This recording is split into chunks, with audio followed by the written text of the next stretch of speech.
আপনি যদি কারো প্রতি হিংসা করেন তাহলে কি হবে? আপনার ক্ষতি কি? আপনার যত নেক আমল ধ্বংস হয়ে যাবে। হিংসা সেভাবে নেক আমলকে পুড়িয়ে দেয় যেমন করে আগুন কাঠকে পুড়িয়ে দেয়। হাদিস শুনেছেন হাদিসটা? হিংসা সেভাবে নেক আমলকে পুড়িয়ে দেয় যেভাবে আগুন কাকে পুড়িয়ে দেয়?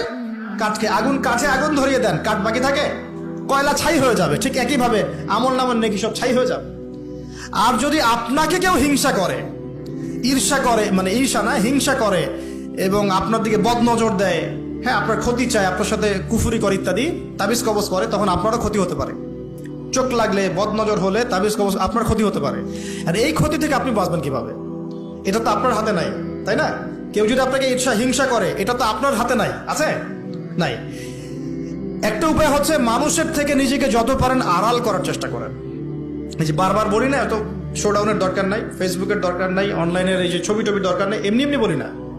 আমরা চাই যে মানুষ থেকে যতটা পারি আড়াল হতে, যতটা সম্ভব। কারণ এখন তো এর চেয়ে বেশি কিছু পাচ্ছি না, এতে ক্ষতি আছে, মানুষের চোখ লাগে। এখন আপনি বাঁচবেন কিভাবে? প্রতিদিন সূরা ফালাক, সূরা নাস, ইখলাস সকাল সন্ধ্যা 3 বেলা করে, সকাল সন্ধ্যা 3 বার করে সূরা ফালাক, সূরা নাস, সূরা ইখলাস। প্রত্যেক নামাজের পর আয়াতুল কুরসি, ঘুমানোর আগে আয়াতুল কুরসি, সূরা বাকারার শেষের আয়াত, সূরা মুলক। এই যে কোরআনিক চিকিৎসাগুলো আপনি যদি গ্রহণ করেন, ইনশাআল্লাহ তাআলা আপনি চোখ লাগা থেকে বাঁচবেন। ইনশাআল্লাহ ইনশাআল্লাহ আপনি বদনজর থেকে বাঁচবেন, হিংসার কুপ্রভাব থেকে বাঁচবেন ইনশাআল্লাহ।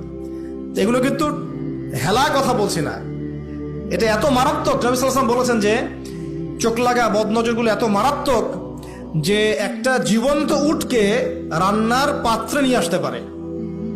এত ডেঞ্জারাস, এত ডেঞ্জারাস। তো হিংসা করবেনও না, হিংসার শিকারও যেন না হন। এই জন্য সূরা ফালাককে বেশি বেশি তেলাওয়াত করবেন। কুল আউযু বিরাব্বিল ফালাক মিন শাররি মা খালাক ওয়া মিন শাররি গাসিকিন ইযা ওয়াকাব ওয়া মিন শাররিন নাফাসাতি ফিল উকাদ ওয়া মিন শাররি হাসিদিন ইযা হাসাদ। আমি হিংসুকের হিংসা থেকে আল্লাহ তোমার আশ্রয় চাচ্ছি যখন সে হিংসা করে। পারবেন ইনশাআল্লাহ? আর কি করা যাবে না? আল্লাহর নূর মারিফত পেতে হলে অহংকার করা যাবে না। কি যাবে না? আল্লাহ পাক সব পছন্দ করলে অহংকার পছন্দ করবেন না।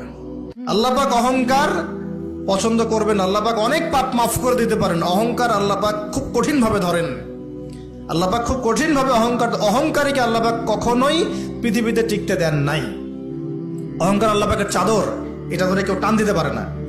তো মনের মধ্যে যদি অহংকার থাকে, কোশ্চিন কালেও, ডিগ্রি সার্টিফিকেট অর্জন করেও আল্লাহর নূর পাওয়া যা, আপনি খিদির হতে পারবেন না, সিচুয়েশন বুঝতেও পারবেন না, সলিউশনও বের করতে পারবেন না। একজন সত্তার কথা